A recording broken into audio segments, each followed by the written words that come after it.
poucas palavras.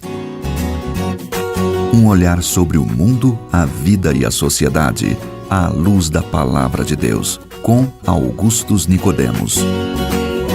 Entra no ar agora o nosso programa Em Poucas Palavras, começando aqui nesta emissora, transmitindo através também dos podcasts aí ao redor do Brasil e também fora do Brasil. Alguns ouvintes sempre mandam em mensagens de outros países. É a maravilha da internet, né? Como é sempre bom isso. É sempre muito bom. E com isso nós abraçamos e saudamos os nossos ouvintes ao redor do mundo, desejando a paz de Deus aos seus corações e que esse programa seja uma bênção em sua vida. Com certeza. O quarto mandamento ordena: lembra-te do dia do sábado para o santificar. 6 dias trabalharás e farás toda a tua obra, mas o 7º dia é o sábado do Senhor teu Deus. Não farás nenhuma obra, nem tu, nem teu filho, nem tua filha, nem o teu servo, nem a tua serva, nem o teu animal, nem o teu estrangeiro, e assim por diante, como você já conhece o mandamento.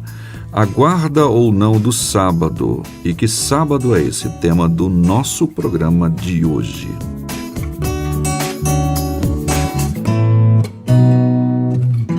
Pastor Augustus, um ouvinte do estado da Bahia, não se identificou pelo WhatsApp, apenas o número DDD 75, o início do número é 82, o final 19. Ele pergunta: tendo em vista que esse é um mandamento dado por Deus, por que os presbiterianos não o obedecem, segundo ele? Jesus não disse que não veio quebrar a lei, mas cumpri-la? Porque a IPB não guarda, então, o sábado. Que base possuem para quebrar esse mandamento? Outro ouvinte internauta de São Paulo, DDD 11, início 94, final 79, também pergunta: gostaria de saber se o sábado não precisa ser guardado, uma vez estando em Cristo? Se não, por que devemos guardar os demais mandamentos? Muito bem, Natsan, queridos ouvintes. Primeiro, um esclarecimento ao nosso ouvinte e que eu espero sirva para outros também. A pergunta não pode ser por que é que a IPB não guarda o sábado. A pergunta tem que ser por que é que a grande maioria dos evangélicos não guarda o sábado. A Assembleia de Deus não guarda, Evangelho Quadrangular não guarda, os batistas não guardam, episcopais, luteranos, metodistas, os reformados, os anglicanos, a grande parte do protestantismo não guarda o sábado. Quem guarda o sábado são linhas ligadas ao adventismo do 7º dia, que representam uma proporção muito pequena, não é?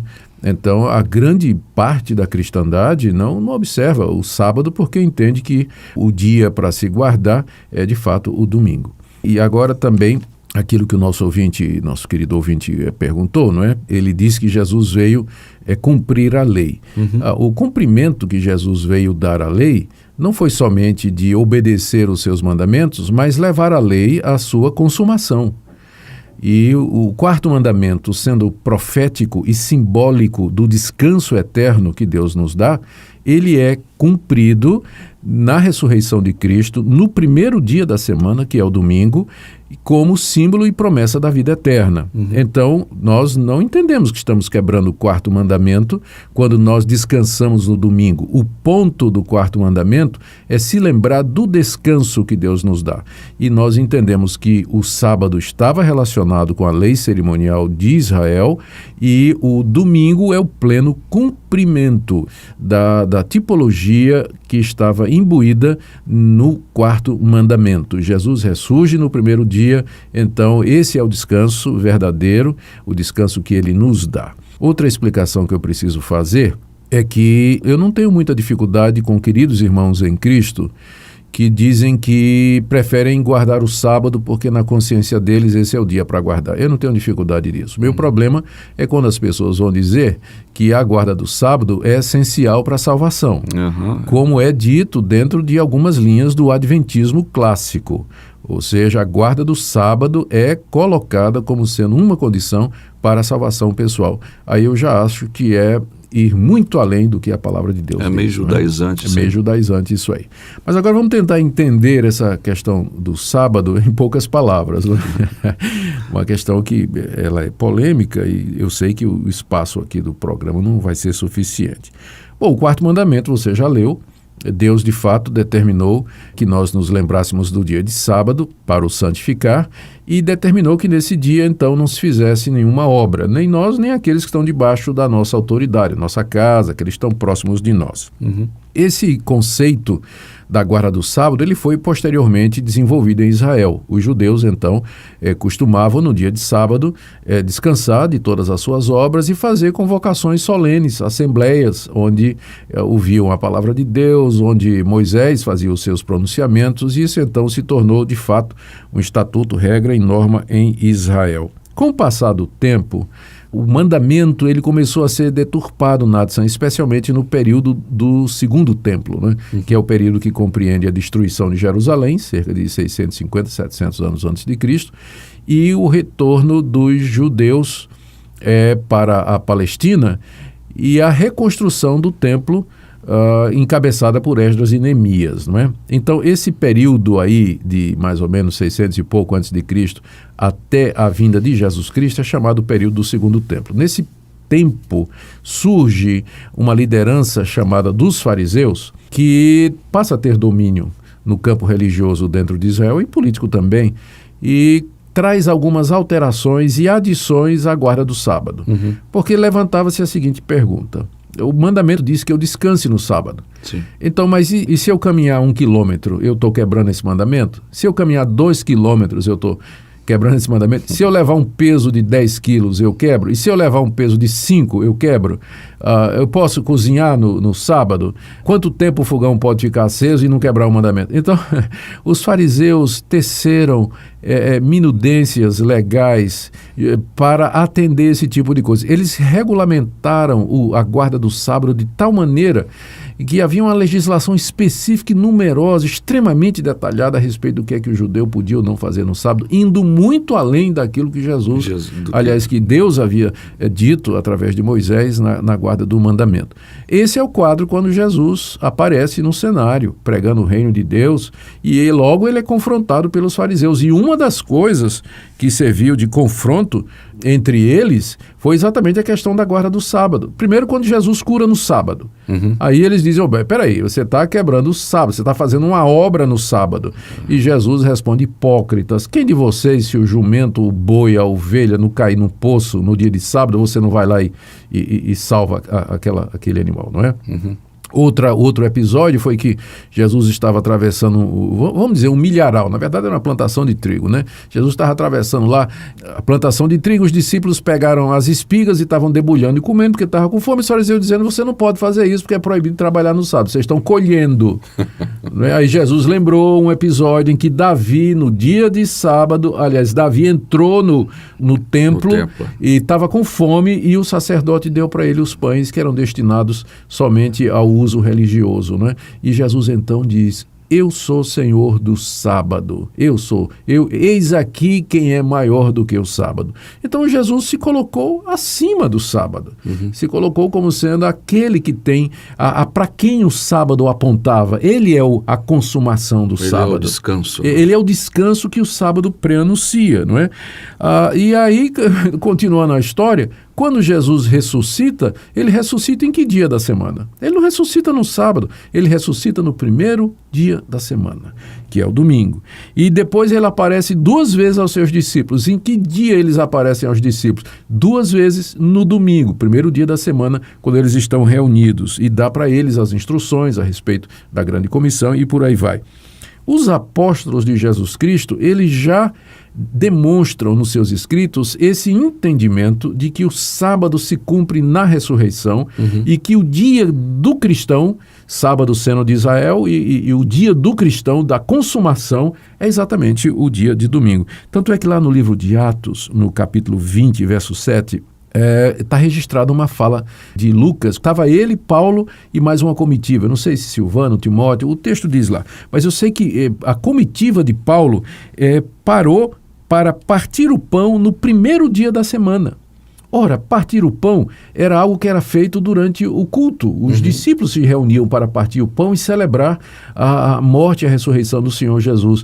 E quando é que eles faziam isso? Primeiro dia da semana. Fazer o primeiro dia da semana. Em adoração a Deus. Em adoração ao Cristo ressurreto. Tem um texto escrito por um historiador romano, né, inclusive inimigo dos cristãos, que ele, ao descrever no século I os cristãos, eles dizem que os cristãos eram cidadãos do vasto Império Romano que no primeiro dia da semana, logo de madrugada, acordavam para entoar um hino ao Cristo ressurreto.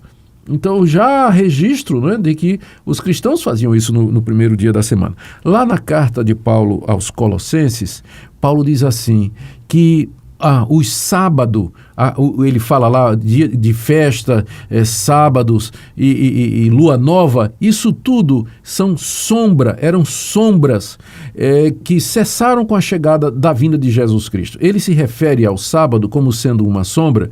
Eu gosto de usar essa figura, Nathan. Se eu tiver de costas para a luz, e olhar no chão, eu vejo minha sombra projetada. Sim. Se você se aproximar de mim por trás, eu vou ver sua sombra chegando. Mas quando você chegar diante de mim, eu não preciso mais da sombra, porque eu já estou vendo você. Exato. Então o sábado era uma sombra de Cristo, Cristo caminhando na história. Agora que Cristo chegou e eu olho para Cristo, eu não preciso mais do sábado como tipo, mas do que o sábado representa. Do significado. Eu descanso no dia em que Jesus entrou no seu descanso, no dia da ressurreição, o dia do Senhor, que os discípulos se reuniam para partir o pão. O último argumento aqui, Nathan, lá no livro de Apocalipse, no início, João diz, eu estava na ilha de Pátimos no dia do Senhor, quando eu tive aquela visão. O que é o dia do Senhor?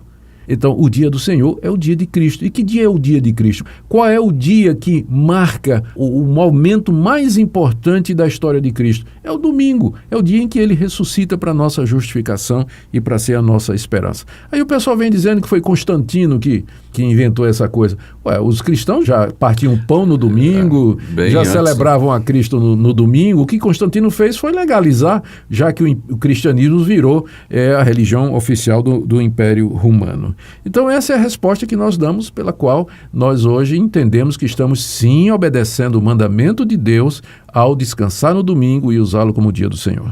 Amém. Pois é, então fica aí essa importante resposta para vocês, nossos ouvintes que perguntaram, não se identificaram, disseram seus nomes, mas o nosso programa teve essa intenção de responder em poucas palavras. Fique tranquilo, pastor, acho que ficou bem respondido, apesar do tempo curto. Curto, né? Nosso desejo é tentar esclarecer sobre esse assunto. Ficou muito bom, muito jóia. Amém. É isso aí. Cristo é o nosso sábado, o nosso descanso. Honre a Deus, ande com Cristo, em nome de Jesus. Ficamos por aqui nesse programa, agradecendo a sua audiência, estando sempre à sua disposição para ajudá-lo na compreensão da Palavra de Deus. Não esqueça de compartilhar os podcasts com seus amigos e amigas que não são cristãos, que não conhecem esse descanso chamado Jesus Cristo, pastor. Muito obrigado, querido ouvinte, pela sua audiência. Que esse programa seja uma bênção em sua vida. Louvemos ao Senhor no seu santuário, a sua majestade e glória. A uma voz entoaremos louvores ao poderoso Deus. Louvemos ao Senhor no seu santuário, a sua majestade e glória. A uma voz entoaremos louvores ao poderoso Deus. Venha estudar a Palavra de Deus com profundidade. Toda quarta-feira, das 20 às 21 horas, na Primeira Igreja Presbiteriana de Goiânia, o pastor Augustus Nicodemos apresenta exposições bíblicas que podem ajudar você na caminhada cristã e no entendimento dos seus desafios como pessoa no mundo. Todas as quartas, das 20 às 21 horas, com espaço para perguntas. Primeira Igreja Presbiteriana de Goiânia, Rua 68, esquina com a Rua 71, no centro de Goiânia.